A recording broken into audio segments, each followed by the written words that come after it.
क्या कभी ऐसा हो सकता है कि प्यार मौत से भी ज्यादा ताकतवर हो जाए? आज हम एक ऐसी ही कहानी की गहराई में उतरेंगे जहां मोहब्बत मौत को मानने से ही इनकार कर देती है और फिर एक ऐसे जुनून में बदल जाती है जो अपनी सारी हदें पार कर जाता है। जानते हैं, इस कहानी का जो पूरा सार है ना, वो इसी एक लाइन में छिपा है। ये कहानी है एक ऐसे लगाव की जो इतना मजबूत है कि मौत भी उसे तोड़ नहीं पाती, बल्कि उसे खौफनाक शक्ल दे देती है। पर सवाल ये उठता है कि क्या ये मोह वाकई प्यार है या फिर कुछ और? चलिए कहानी की शुरुआत करते हैं देवगढ़ के एक खूबसूरत पहाड़ी कस्बे से। यहाँ आदित्य और संजना की प्रेम कहानी बिल्कुल किसी सपने जैसी लगती है, लेकिन जैसा कि होता है, हर सपने के पीछे एक सच भी छिपा होता है और उनका सच सब कुछ बदलने वाला था। उनका रिश्ता सिर्फ प्यार नहीं था, बल्कि एक दूसरे के लिए गहरे सम्मान और लगाव पर बना था। आदित्य को संजना की आंखों में एक सुकून सा मिलता था और संजना को आदित्य की बातों में वो इज्जत जिसकी हर किसी को तलाश होती है। मतलब बाहर से देखने में ये एक परफेक्ट लव स्टोरी थी। और बस यही कहानी में पहला मोड़ आता है। हुआ ये कि आदित्य के परिवार ने उसकी शादी संजना की छोटी बहन श्रुति से तय कर रखी थी। अब आदित्य ने कभी इसके लिए हाँ तो नहीं कहा, पर उसने कभी इनकार भी नहीं किया। और उसकी यही जो खामोशी थी ना, वो उनके प्यार के रास्ते में एक ऐसी दीवार बन गई जिसके पीछे एक अनकहा सच दबा हुआ था। जब संजना ने हिम्मत करके श्रुति को आदित्य के बारे में सच बताया, तो जानते हैं श्रुति ने क्या जवाब दिया? उसने बस इतना कहा कि दीदी आप खुश रहो, मेरे लिए यही काफी है। उसने अपनी बहन की खुशी के लिए अपने रिश्ते को पीछे छोड़ दिया और इस तरह आदित्य और संजना के लिए रास्ता एकदम साफ हो गया। सब कुछ ठीक लग रहा था, ऐसा लग रहा था मानो रास्ते की हर रुकावट अब दूर हो चुकी है। लेकिन किस्मत जब अपना सबसे क्रूर खेल खेलती है ना, तो खुशियों को एक ऐसे भयानक मोड़ पर लाकर खड़ा कर देती है जिसके बारे में कोई सोच भी नहीं सकता।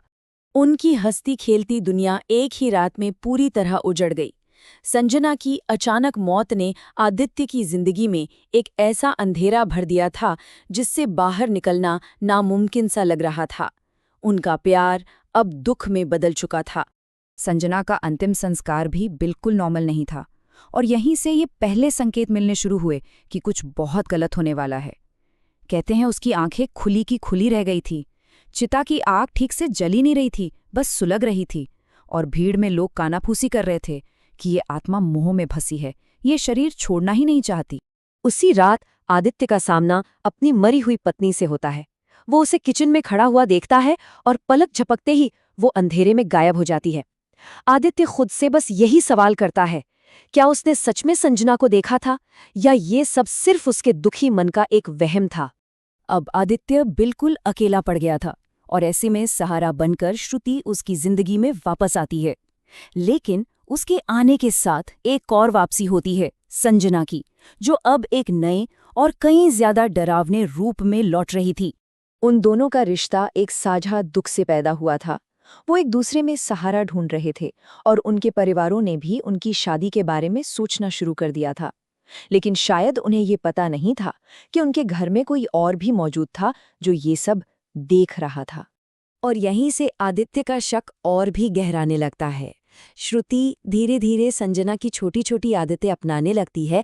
उसके चाय बनाने के तरीके से लेकर लाल बिंदी लगाने तक सब कुछ आदित्य को ये महसूस कराता था जैसे वो अपनी मरी हुई पत्नी के साथ दोबारा जी रहा है।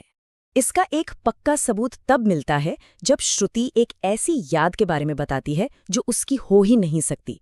वो उस दुपट्टे और पायल के बारे में बताती है जो आदित्य ने संजना को दिए थे। लेकिन अगले ही दिन उसे कुछ भी याद नहीं रहता। अब ये साफ था कि वो श्रुति नहीं थी। अब आदित्य को एहसास हो जाता है कि ये प्यार नहीं बल्कि एक खतरनाक जुनून है जो श्रुति की जान ले सकता है।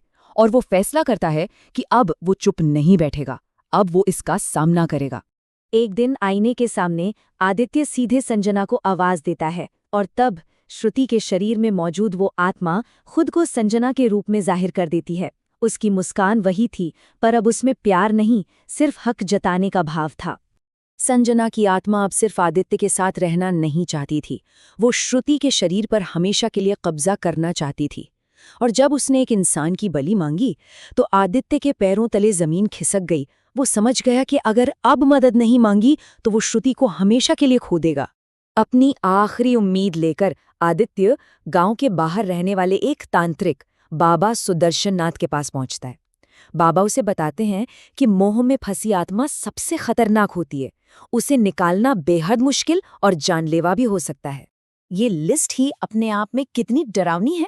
बाबा ने जो भी चीजें मांगी थी वो उस अनुष्ठान की गंभीरता और खतरे को साफ साफ दिखा रही थी।